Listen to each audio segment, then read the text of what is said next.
I love a good rainbow, and today what I want to share with you is a project that was super fun because it's super easy. And what you're going to need are glue, some buttons, sequins, beads, that kind of thing.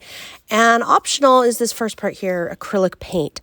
So I wanted to do a rainbow here, and what I'm doing is I just have little tubes of acrylic paint, and I'm just going to put them all down onto my canvas one at a time and build my rainbow. And really, essentially, all I'm doing is building a framework for my project.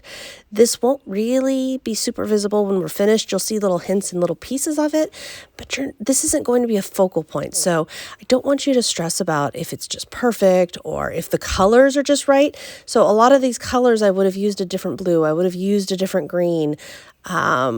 Even the pink, I would have liked something a little more pink versus red.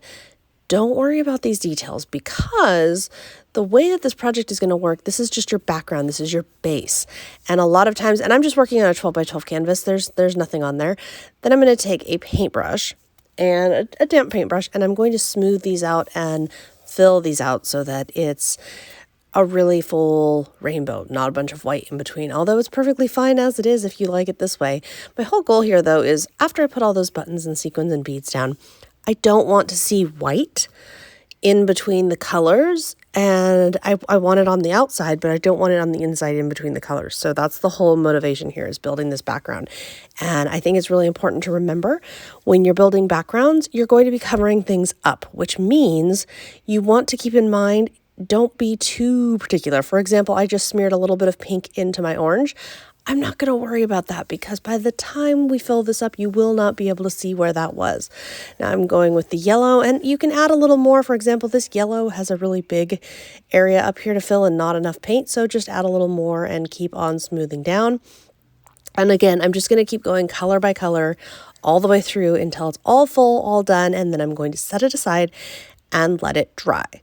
Now, once it is dry, I'm going to get out my glue, my PPA, Perfect Paper Adhesive, which is a clear drying glue.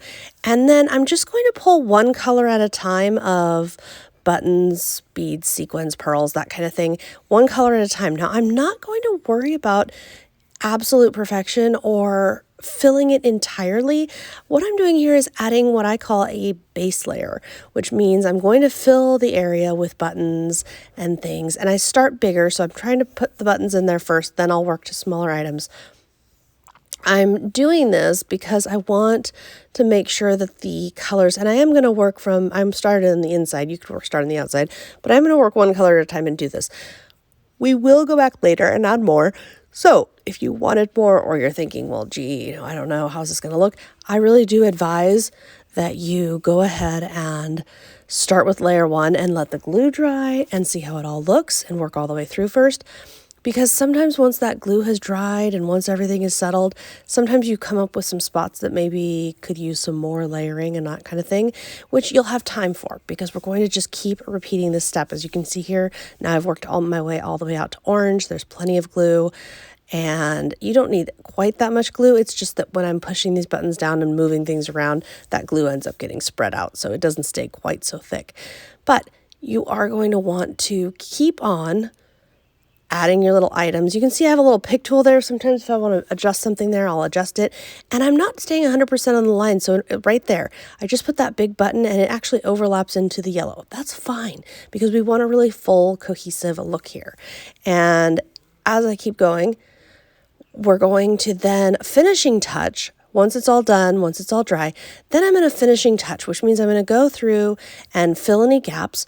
I'm also going to go through, and if there's little spots that I wish there was like a little sparkle, you can see I have some little stars and sparkles here on top. So this is where I come in. I've got my jewelry pliers, but you don't have to do that. You could use your hands. But go through and fill little gaps and holes, just spot drops of glue on the little dots to add the little items. Add little stars, little sparkles, whatever else you want. If you wanted glitter glue, that could be a lot of fun. Basically, I'm just coming through and either on top, as you can see here, some of these items are going on top, or down in the crevices in between things if there's spots and gaps for sequins and beads and pearls and things that you want to fill in. Go right ahead as much as you want. This is a really fun project because all you have to do is have a rainbow. And it doesn't even have to be a rainbow. You could use a lot of different color combinations for a project like this. Have fun with it, fill it on up, and then really sit back and enjoy. You can see all the little bits and pieces I've worked in here. Great way to use your stash if you have too many sequins. You could do this all sequins if you wanted, if you had way too many, or beads or buttons, what have you, and have fun with it, and then let it decorate and add a rainbow to your life. Have a great day.